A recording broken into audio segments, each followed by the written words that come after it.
Okay, we left off page 33.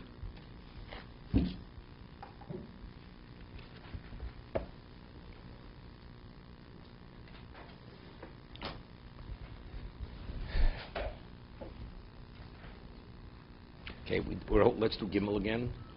Mechaber Gimel, page 33. Tzitzis shel sharminim. If the tzitzis are made of other materials, other than wool and linen, ein pochim ela b'minam. They only absolve the garment of tzitzis if you put it on the garment made of the same material. Cotton on cotton, canvas on canvas. Gon meshi, lebeged meshi, silk tzitzis on a silk garment. Semer gefen, letzemer gefen. Cotton on cotton. Avol shlo b'minam. But if you put cotton on a wool garment or on a silk garment, it doesn't absolve it. Ein pochim. It's as if you're wearing the garment without tzitzis. So if it's wool or linen, that covers every garment. But a specific other type of material, it only covers its own type of material. Let's see, Gimel. Shar shel shar din zekoi bein leman diyom sharminin deoraisa u'drabanan. It's what's rabbinical in that we had earlier, right? Whether the garment's made of wool or linen or any other material was machlokas, whether it's a deoraisa or drabanan. Mechaber paskin, only a wool garment, you fulfill the mitzvah d'oraisa. Ramos says we rule, like Rav, he recited Rav in the Mishna Berura, that every garment, when Torah says garment means regardless of as long as it's woven, it's classified as a garment. So therefore you have a Torah obligation to put tzitzis on that garment. Ela b'minam. Okay, we're in the middle of this. Let's say the warp and the woof, one is made of one material and the other is made of the other. This talus cannot be covered. Correct? The woof is silk, and the warp is cotton. Right? One is cotton, one is silk. Now, what tzitzis do you put on this? It's comprised of both. So what do you do? So the only tzitzis you can put on are woolen tzitzis, because tzitzis covers regardless what it is, it covers. Do potu chalab begodim, o betzitzis shel pishtim, b'mokom atchak, as said earlier. The Ramos admins we don't use linen tzitzis, because linen resembles silk, has a certain resemblance, and you think you're putting silk on a wool garment, right? Silk on something else, and you could create sharpness. Go meshi. The only time you can use silk for tzitzis, it has to be spun and twisted for the sake of the mitzvah we have later. Right? You can't take just any type of string or thread and use it for tzitzis. The belafachilo lebeged beshi. Afilum tachtav hoyatofer betzemer opishtim o minacher. Right. This is interesting. Let's say you have a border. You have a silk garment, and on the border you have wool. So, and you put the tzitzis silk into the corner, and the corner is made of wool. The hem is wool, a wool hem, but the garment is silk. It's not a problem, because what is the garment? The garment is not the hem. It's not the border. It's the garment itself. Azlian bos elyo do beged hu ikara beged. What is the actual garment itself? The garment, it's what it's made of.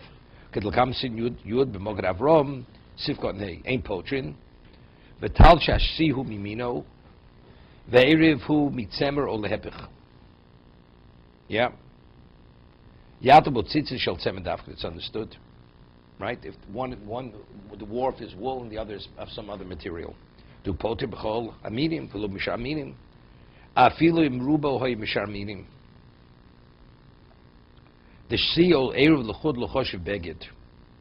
Kenal b'sif cotton. Alif. The afilu minkar chutei tzemer b'fnei atzmo. Go she eruv michutei atzemer ma'at b'shi u'be'eruv lo nika b'komo aye nira de tov yos las tzitzis b'chutei tzemer. Okay. Yesh omrin l'chutin chashivi v'lo batli. Tov yos yasatalus kula shel tzemer. It's best when you have a woolen talus, you shouldn't rely on the majority. Say, well, the majority, 80% wool, 20% rayon, right? We're talking about the garment. It's better to have 100% wool. Shel sharminim, Belitar v'shaminim. Ubezeh yisnoa l'maler. It's something which is more beautiful, more elaborate. Tal shuburu v'tzemer gefen upishtim and l'tel zutakono. Right? You have a garment.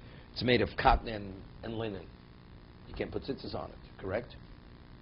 Because if you put wool, you have shatnez. You're not permitted to put wool tzitzis on that garment. Im lo b'shas adchak, because said earlier, we don't use linen tzitzis.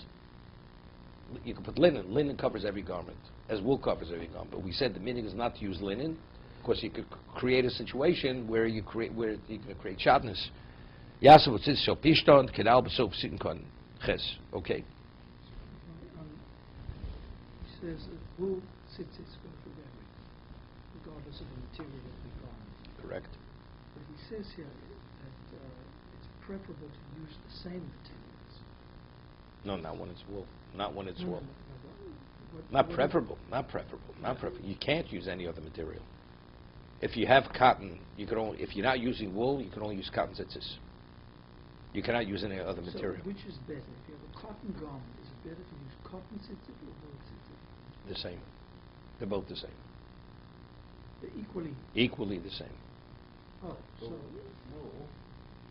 so if you're not using a wool garment, you can either use that same material, Correct. tzitzit, Or wool. and both are equal. Equal. Correct. So Correct. when we have cotton, But based on the principle of sekelim anveu hider mitzvah, since wool is a better quality string than a cotton string, so therefore wool. So it's not because it has nothing to do with the mitzvah of tzitzis. It's just the performance of the mitzvah. It's being done in a more elaborate way.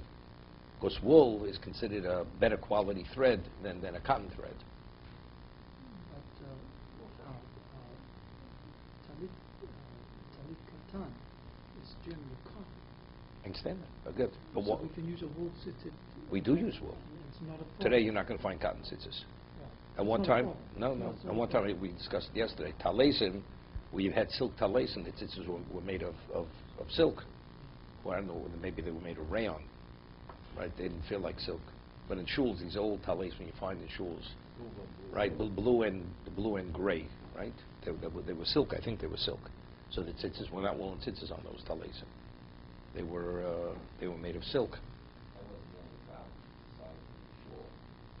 So, in the case of a linen garment, Yeah. a linen undershirt, Linen, if it's four corners, you have no choice. You have to put linen tzitzis, which is a b'diavad. Because the Rama says the meaning is we don't apply linen tzitzis to a garment because of the issue of shatnez. Of course, it could be confused with silk, right? And let's say you have a silk garment that has some percentage of wool. So you think you're putting silk tzitzis on the silk garment, and you're putting linen. So you're creating a combination of wool and linen, which is a problem. it's No, so that was the mitzvah say it's only doing the mitzvah with tchelis. First, tchelis you can't put on linen. You can only put tchelis on, and we don't have tchelis. So, but even we would have tchelis if the string is linen, you can only put tchelis on a wool string, not on a linen string. So in a situation where you had tailor, with the times where they had tailors, then you had woolen strings. And yet a linen garment, not a problem. Correct. The Mechaber says it explicitly. Today that we don't have tchelis, therefore you cannot do it. But if we would have tchelis, then you would be able to do it. Okay? The Mechaber says today we have none. They didn't have internet to download it, whatever.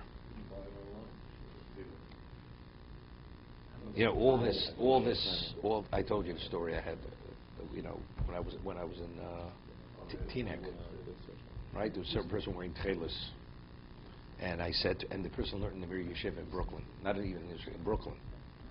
So I said to him, "How come you wearing tchelis?" What?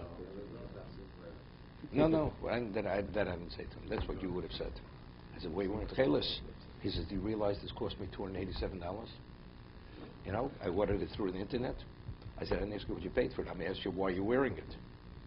I said, he says, what's his name? Herschel Schechter says, if you don't wear it, you're being mevatel mitzvah asay. This is what he says to me. He's quoting, he's not a student of the Yeshiva University, but he's quoting Rav Herschel Schechter. I said, you mean to say Rebbe Yoshev, who doesn't wear tchelos, he's in violation of mitzvah saseh? You mean the Posek Ador doesn't wear tchelos? Is that what you tell me Rav Hirsch Shefter said? I said, I don't believe he said that. Does he say that it has value? Maybe yes. But that you're in violation of mitzvah saseh, of tzitzis? Definitely not. No, nothing to say. Understand? So Reb Chaim, there's a certain person, he's lives in Monsey, he's an Israeli. He said he believes he has tchelos, what we have is tchelos, and he says if Mashiach comes and tells himself that it's not tchelos, he couldn't accept it, because he's convinced it's definitely tchelos. Reb Chaim Kanevsky has a sefer where he shows from sources that we will not have tchelos until Mashiach comes. It's something which is hidden away, but when he comes, he will reveal the source where we can have it again. Until then, it's not tchelos. Rav Chaim Kanevsky cites it in one of his svarim. So I asked this person, what? Can't accept it. You know, there's something wrong with him, this person. He has some kind of mental block. Good. When it comes to making money, this person has no mental block. When it comes to tchelos, he has the mental block. So how does that work if Chaim taking such a strong position? He's quoting, he has sources from Chazal. I'm not asking how Chaim gets to this conclusion. I'm saying if he's taking such a strong position, why are there... The world can do what they want to do. I mean, you're not in violation of anything. You know, I mean, you want to spend the money, go spend the money. But there's nothing wrong with doing it, or is there? You believe. I mean, if you believe, you're in violation of Baltosif if you're doing it for the mitzvah and it's not. You say this also qualifies even if it's not. That would be Baltosif. But if you believe that it has a chance it may be, that's like a Sov Deraisa. You're in doubt. There's nothing wrong with that. I thought the people who put the blue string on your tzitzit are just doing it as a sort of a reminder. It's not that they believe that blue is the feather. No, yes they do. Yes they do. They believe that blue. That blue, they're in their minds, that That's blue is tchelos, feather. correct. It's not just a memory. You know, the Gemara says tchelos, it reminds us of things, many things. But that's a value. That's a side benefit of it. No, but I'm just saying, when somebody sold them the tzitzit and said, this is authentic tzitzit. Correct. That's what they tell them. Correct. Why are they paying a few $100s for it? If it's just blue, you could dye it. It's right under snake oil. Unless you dye it for some other reason. Yeah, sure. You can make it any color you want. That's not right. No. Well, I said, what do you think we have black stripes on hotels? Ashkenazim. That's in place of the tchelos. That's a zeich of tchelos. That's why we put the black stripes on our talis. Right. If you can see the stripes, I think we'll tell you that's why you don't have to go out of the talis. Whatever. That has to do with Kabbalah. They wear, they wear white garments on Shabbos, Sfardim. But they also have stripes. They're white stripes. That's where they are. But the problem is, you see, black stripes. It's all wool. When you have the white stripes, it's usually silk. It's silks. It's not 100% wool. The towels.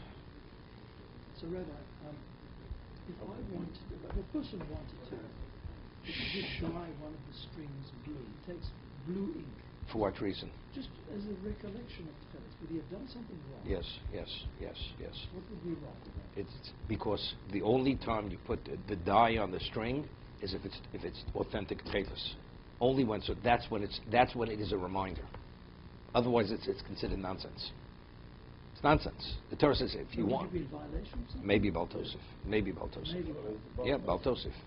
You're creating your own mitzvah. There's no such mitzvah. And if The Gemara says, tchelos was only from the portion of Zvulun, because they were at the sea. They had, so the Gemara says, Naphtali, his portion was lush and orchards and vineyards, and Binyamin was on the seashore. I mean, Zvulun. Zvulun. So he says, what'd you give me? You gave me sand and what? And some fish. So he says, you don't understand. The sand, there was white glass that was made at one time. The most precious glass was made from that sand. You couldn't make that precious glass. The Gemara says at Brochos that, the whole idea we break the vessel at the chuppah as a reminder, the Churban, they would break a white glass. The white glass, a small glass, cost 400 shekel, 400 dinarim.